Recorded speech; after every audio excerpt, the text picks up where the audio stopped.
Good morning dear students. मैं प्राज्ञ शर्मा स्वागत करता हूं कुह इंटरनेशनल स्कूल के ऑनलाइन प्लेटफॉर्म पर। और आज के वीडियो में आप मेरे साथ स्टडी करने वाले हैं बी हाइव के चैप्टर नंबर 2 की, और उस सेकंड चैप्टर जिसका नाम है द साउंड ऑफ म्यूजिक। जैसा कि प्रीवियस वीडियोस से अपन को ये मालूम चला कि chapter number 2 the sound of music 2 sections में डिवाइड है। तो प्रीवियस वीडियो में अपन ने इस सेकंड चैप्टर का first section Evelyn Glenny lessons the sound without hearing it, इसके सॉल्यूशन और इसकी चैप्टर रीडिंग की थी। आज उसी चैप्टर नंबर 2 के सेकंड सेक्शन सेकंड भाग, जिसका टाइटल है the shehnai of Bismillah Khan, इसकी स्टडी करेंगे। तो आप कंटिन्यू वीडियो को देखते रहें और लाइन टू लाइन इस चैप्टर के स्टडी करते चलें। चैप्टर की शुरुआत करने से पहले मैं थोड़ी सी इस चैप्टर के बारे में जानकारी दे दूं। यह चैप्टर जो है the shehnai of Bismillah Khan, यह चैप्टर हमें उस्ताद बिस्मिल्लाह खान, जो कि संपूर्ण संसार के एक बहुत ही जाने माने बहुत ही प्रसिद्ध शहनाई वादक रहे, उनके जीवन के बारे में बतलाता है। और साथ ही साथ ये चैप्टर हमें यह भी बतलाता है कि किस प्रकार से शहनाई की खोज हुई, कि प्राचीन समय में राजा महाराजाओं का जो दरबार था, उस दरबार में वाद्य यंत्र के रूप में एक वाद्य यंत्र जिसका नाम पुंगी था, उसको बजाया जाता था। तो वह पुंगी कहीं ना कहीं एक असुहावनी कर्कश तीखी सी ध्वनि को उत्पन्न करती थी। तो राजा जो औरंगजेब था, उस औरंगजेब को उस पुंगी की आवाज़ बड़ी असुहावनी लगती थी। तो उसने पुंगी को शाही राजघरानों में, शाही दरबार में, शाही महलों में बजाने से रोक लगा दी। तो उसी समय में एक समुदाय, नाई समुदाय, उसका एक व्यक्ति जिसकी शाही घराने तक पहुंच थी, उसने निश्चय किया कि मैं इस पुंगी नामक जो वाद्य यंत्र है, इस वाद्य यंत्र के सुरों में परिवर्तन करूंगा। और उसने एक प्राकृतिक रूप से खोखले पाइप को लेकर के पुंगी में थोड़ा सा परिवर्तन किया और उसकी आवाज़ को बहुत मधुर बना दिया। तो ये चैप्टर जो है ये हमें बतलाता है कि किस प्रकार से पुंगी से शहनाई की उत्पत्ति हुई, किस प्रकार से पुंगी का नामकरण शहनाई के रूप में हुआ। तो उस्ताद बिस्मिल्लाह खान जो हैं, वो उसी वाद्य यंत्र जो कि उस समय पुंगी कहा जाता था और नाई के द्वारा परिवर्तन करने पर शहनाई कहलाया, उसको बजाने में महारत रखते थे। उन्होंने इसको बजाने के साथ साथ देश विदेश का भ्रमण किया और अनेक खिताब जीते, और यहाँ तक कि बिस्मिल्लाह खान जो कि शहनाई वादक रहे थे, उनको भारत के सर्वोच्च नागरिक सम्मान से भी समझा गया। तो आप इस चैप्टर को लाइन टू लाइन स्टडी करने के लिए लगातार साथ मेरे साथ बने रहे। मैं आपको इस वीडियो में इस चैप्टर का लाइन टू लाइन अध्ययन कराता हूं। तो देखिए, chapter the shehnai of Bismillah Khan, शुरुआत होती है पाठ की कुछ इमेजेस के माध्यम से। क्लियर है? राइटर इन इमेजेस के माध्यम से, इन तस्वीरों के माध्यम से अपन को क्या बतलाना चाहता है, वह क्या पूछना चाहता है। तो देखिए, do you know these people, writer जो है वो कहता है do you know these people, क्या आप इन लोगों को जानते हैं। डू यू नो, क्या आप जानते हैं, दीज पीपल, इन लोगों को, जो ये फुटेज दिए गए हैं इनमें से आप किन्हीं को जानते हैं। What instruments do they play, what instrument, instrument का मतलब होता है यंत्र, वाद्य यंत्र, कि व्हाट इंस्ट्रूमेंट, कौन सा वाद्य यंत्र, डू दे प्ले, वो बजाते हैं। प्ले, प्ले का मतलब बजाना, कि ये जो तस्वीर में दिखाए गए लोग हैं ये कौन से वाद्य यंत्र को बजाते हैं। तो शायद मैं भी मानता हूँ कि ये लगभग 9 तस्वीरें हैं जो यहाँ पर प्रदर्शित हो रही हैं, जो शो की गई हैं। तो इनमें से कहीं ना कहीं आप एक आध व्यक्ति को तो जानते ही होंगे कि वो किस वाद्य यंत्र को बजाता है। जैसा कि अपन को यहाँ पर दिख रहा है कि ये उस्ताद जाकिर हुसैन बहुत ही जाने माने प्रसिद्ध तबला वादक रहे। यहाँ पर देखा जाए तो ये मुरली बजाने वाले, ये फुटेज बिस्मिल्लाह खां की है, जो कि शहनाई वादक रहे। क्लियर है।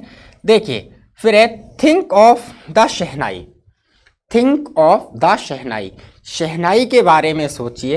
एंड द फर्स्ट थिंग, और वो पहली चीज यू विल प्रोबेबली इमेजिन, जिसकी आप कल्पना करोगे।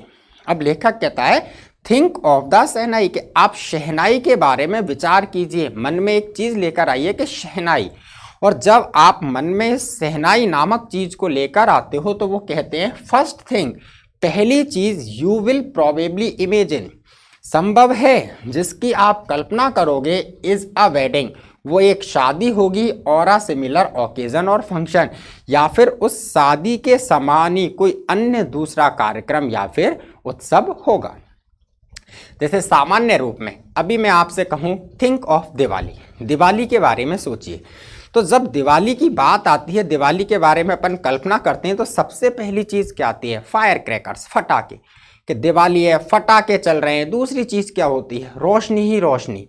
तीसरी चीज क्या होती है? खाने पीने के लिए मिठाइयाँ। चौथी चीज कपड़े, नए नए कपड़े, यही चीजें होती है ना। लेकिन फर्स्ट थिंग, पहली चीज क्या है? फायर क्रैकर्स, फटाके, के दिवाली है, उधर से आवाज आई धड़ाम, इधर से बम फूटा, बम, ये चीजें।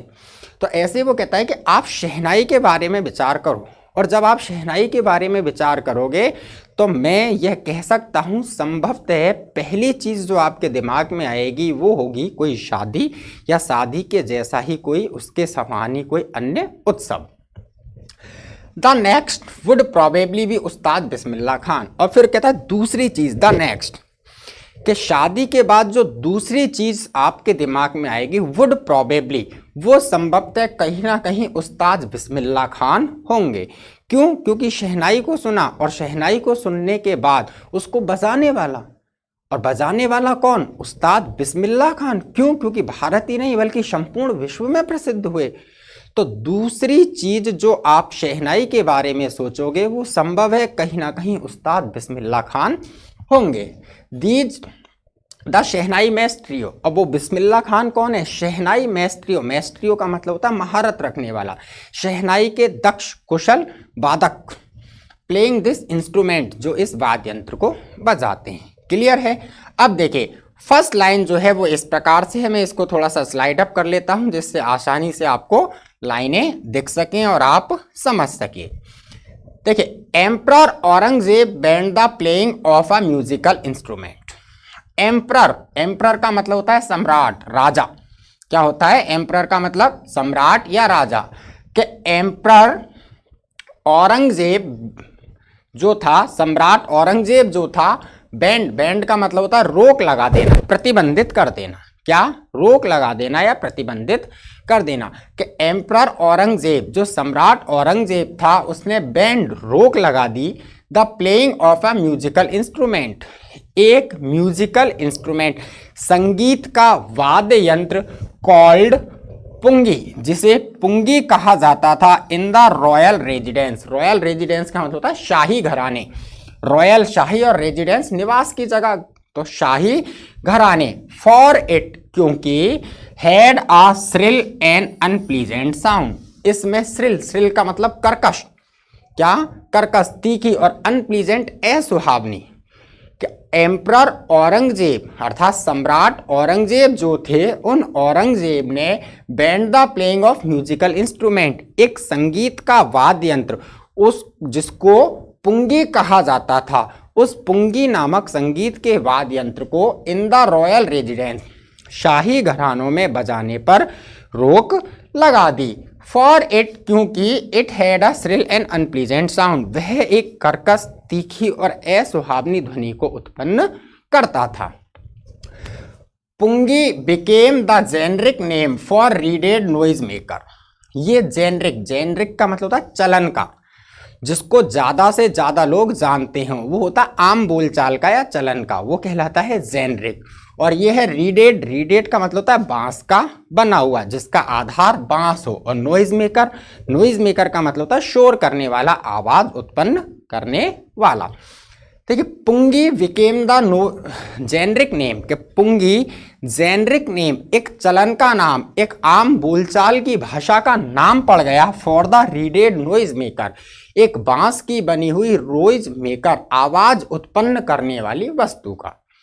कि बांस की बनी हुई आवाज उत्पन्न करने वाली एक चीज, एक वस्तु, एक यंत्र, उसके चलन का नाम क्या पड़ गया? उसके चलन का नाम पड़ा पुंगी।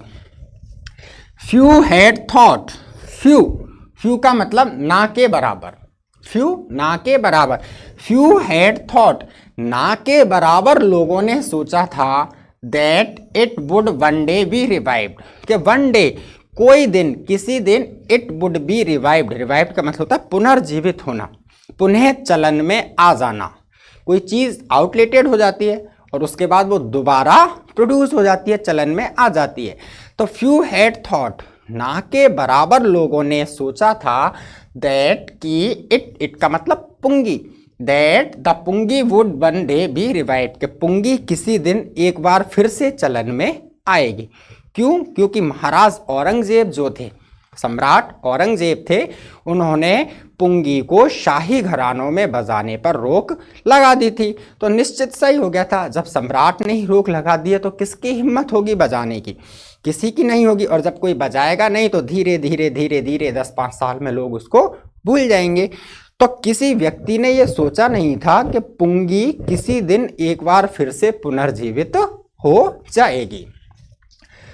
अ barber of a family of professional musicians, देखिए अब अ बार्बर, बार्बर का मतलब होता है नाई, कि अ बार्बर एक नाई, ऑफ अ फैमिली कि एक नाई परिवार का एक नाई, प्रोफेशनल म्यूजिशियन जो प्रोफेशनल पेशेवर संगीतकार था, प्रोफेशनल म्यूजिशियन पेशेवर संगीतकार। वापस रिपीट करता हूं, देखिए ए बार्बर ऑफ ए फैमिली, एक नाई परिवार के नाई ने जो कि पेशेवर संगीतकार परिवार था, हु हैड असेड to the royal palace, access, access का मतलब था पहुंच होना।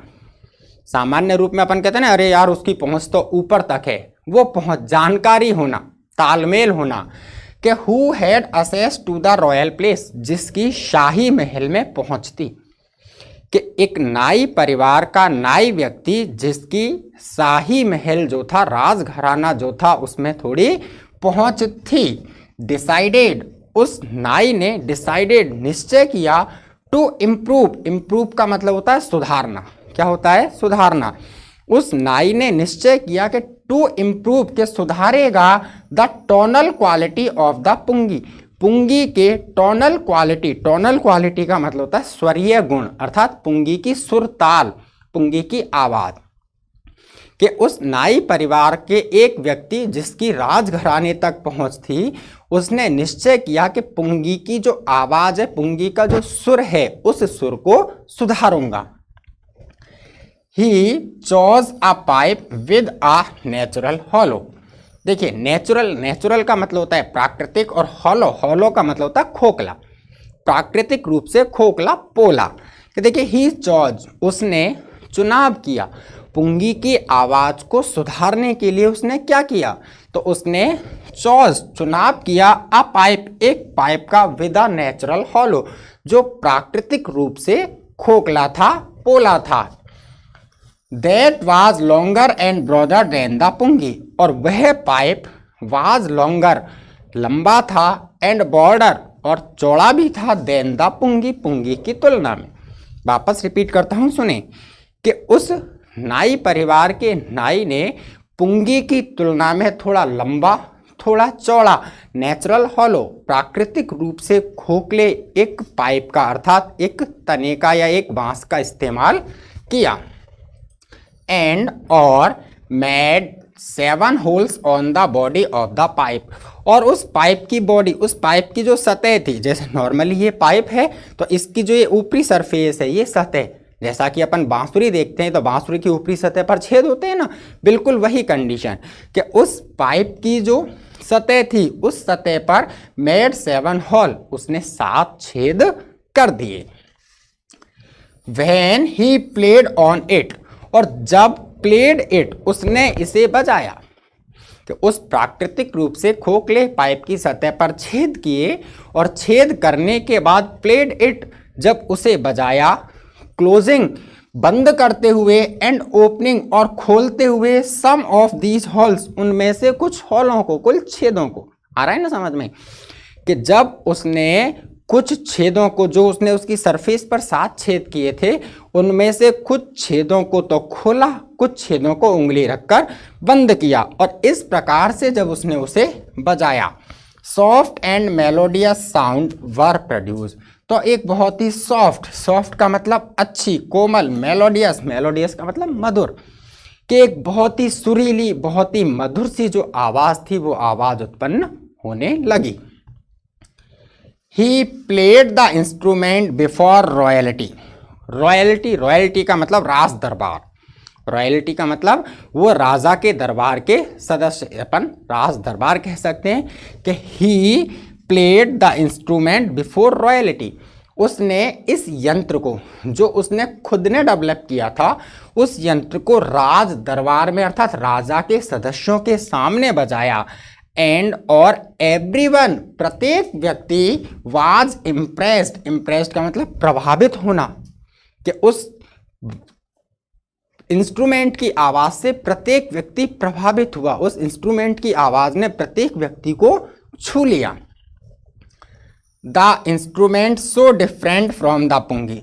अब देखिए, द इंस्ट्रूमेंट, वह यंत्र जो उस नाई परिवार के व्यक्ति ने बनाया था, वह यंत्र सो डिफरेंट फ्रॉम द पुंगी, पुंगी से इतना ज्यादा अलग था कि नाई के द्वारा बनाया गया यंत्र पुंगी से इतना ज्यादा अलग था। Had to be given a new name, कि उसे एक नया नाम देना ही था, उसे एक नया नाम देना ही था। जैसे अपन नॉर्मली एक सबसे बेटर एग्जाम्पल देखते हैं, अपन पेन जानते हैं, पेन जिससे अपन काम करते हैं अपनी कॉपी पर। एक पेन मेरे पास, एक पेन आपके पास, और एक पेन किसी तीसरे के पास, ठीक है। पेन है, कलर सबका ब्लू है, कॉपी पर चलेगा तो ब्लू इंक ही छोड़ेगा। अपन सब उसको एक कॉमन नेम देते हैं पेन, लेकिन फिर भी कहीं ना कहीं अलग अलग कंपनीज ने अलग अलग नाम रखे हैं। काम तो एक ही आ रहा है लिखने के, इंक वही ब्लू है, लेकिन मैं कहूँगा मेरे पास सेलो का पेन, कोई कहेगा उसके पास पार्कर का पेन, और कोई तीसरा बोलेगा उसके पास रेनॉल्ड्स का पेन। कहीं ना कहीं कुछ ना कुछ क्वालिटी अलग है। मे बी पॉसिबल इंक का डिफरेंस हो, किसी की लाइट हो, किसी की डार्क हो, चलने में कोई पतला हो, कोई मोटा हो, कोई जेल वाला हो, कोई बॉल वाला हो, यही है। तो कहीं ना कहीं कुछ ना कुछ डिफरेंट है, इसलिए अलग अलग नाम देने की आवश्यकता पड़ गई ना। तो ऐसे ही वो है कि नाई के द्वारा बनाया गया जो इंस्ट्रूमेंट था, वह इंस्ट्रूमेंट पुंगी से इतना ज़्यादा अलग था कि उसको एक नया नाम देना ही था, उसको पुंगी नहीं कह सकते थे। एज द स्टोरी गोज, जैसा कि कहानियाँ चलती हैं। अब गोज का मतलब चलना, जैसा कि लोग बाग कहानियाँ बतलाते हैं। तो देखिए, एज द स्टोरी गोज, जैसा कि कहानियाँ चलती हैं या बतलाती हैं। Since it was first played in the Shah chamber, कि इसको पहली बार शाह चैम्बर, ये शाह, ये उर्दू का वर्ड है शाह, और शाह का मतलब क्या होता है, अपन सामान्य रूप में क्या लगाते हैं, राजा, क्या लगाते हैं, राजा। कि it was played in the Shah chamber, कि यह पहली बार शाह के, राजा के, उर्दू में राजा को क्या कहते हैं, शाह, वजीर आजम, कि इसको पहली बार शाह के चैम्बर, कक्ष में बजाया गया। एंड वॉज प्लेड बाई अ नाई, और किसके द्वारा बजाया गया, नाई। बजाने वाला कौन था, नाई जाति का था। कि इसको पहली बार शाह के कक्ष में नाई के द्वारा बजाया गया।